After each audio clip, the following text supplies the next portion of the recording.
Okay, this is for anyone who likes some real knowledge of Cabo Verde and how it came to be, from an American who's been there 7 times next month, speaks the language, and is deeply connected to the culture throughout my whole life. A lot of people don't even know that Cape Verde is a country which got its independence from Portugal in 1975.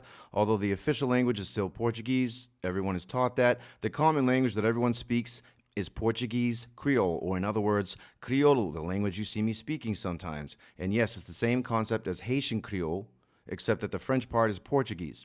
Now, why is this? Well, before I get to that, Cape Verde is a set of 10 islands, sort of like the Hawaii of Africa, which, by the way, was not named Cape Verde because it's green. It's not really that green. It was discovered by explorers who came from a peninsula in Senegal called Cabo Verde. So they just started calling it that, and the name stuck. So why do they speak Criollo? After these islands, later to be known as Cape Verde, were discovered, they were colonized by the Portuguese, and for hundreds of years, it served as the major slave trading port for the Western world. So most people have this image of the Americans and the English sailing over to Africa, gathering up people and taking them back as slaves. And although that did happen in certain points, for the most part, the Portuguese had already done that. And because of the centralized location of the island strategically right in the middle of the Middle Passage, it allowed them to basically serve as the major distributor for slaves to the West. So for the better part of history, the Americans and the English, they would just sail to those islands, purchase slaves, fill out the boat, and go back. And they just keep doing that over and over and over. So what this implies is that if you are African American, there's a very good chance that your ancestors, who probably came from the main continent of Africa, were sold in Cape Verde hundreds of years ago. Think about it, from 1500 to 1865, something like 12 million people were brought to North America as slaves.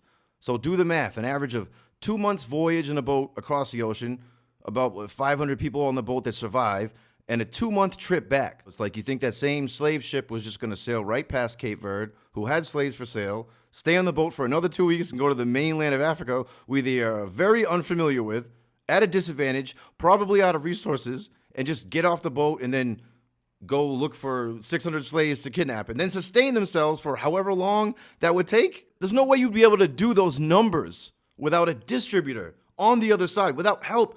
People have already done that work because the people on the boats were just transporting. So it's not really feasible otherwise, and it doesn't really make any sense because slavery was a big business. And they understood overhead and supply chain even back then. Unfortunately, Cape Verde was left out of the history books because the people that wrote them, they never thought it was significant because for all those years until 1975, Cape Verde was just a Portuguese colony. It didn't exist yet. But if you go to Cidade Velha in Cabo Verde, the port, the slave trading docks, the rails, all of that, it's still there. So after hundreds of years, the African and the Portuguese mixing together on those islands, we can deduce that Cape Verde is a second generation culture that never would have existed without slavery. So too has the language. And although having a heritage like this, or like many black Americans lack thereof because it was taken from them, it isn't something easy to identify with, but I like to believe that this is exactly what makes the culture so likable, so welcoming, so full of self-love, pride, and dedication. And I say this from years of life experience growing up with a group of Cape Verdean people who were my closest friends and then family, and who had more of a positive impact on my life more than they'll ever know. Life lessons, the meaning of loyalty, solidarity, having a sense of family, otherwise saving me from becoming a product of all the darkness and destructive messages that I was exposed to in my upbringing with an addict father who drank himself to death over 20 years ago at 49 years old, pretty much intentionally. And I'm Portuguese, English, Scottish, Swedish. So, and my grandparents were born in America, so I don't really have a specific heritage. So I didn't choose Cabo Verde. Cabo Verde chose me. And I thank God every day for that. And I think God chose me too by saving my life from that accident. So why does all this resonate? Well, what's the fundamental building block of character? Resilience. You don't get character without having already overcome some kind of adversity, something difficult and enduring that tested you.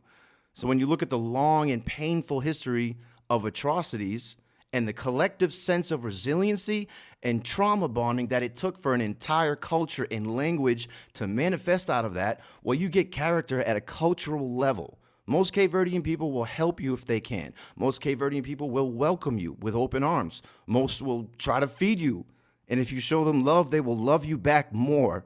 So, although you can look back at Cape Verde's existence as a byproduct of humanity at its worst, love conquers all because when you look at Cabo Verde now, all you see is humanity at its greatest.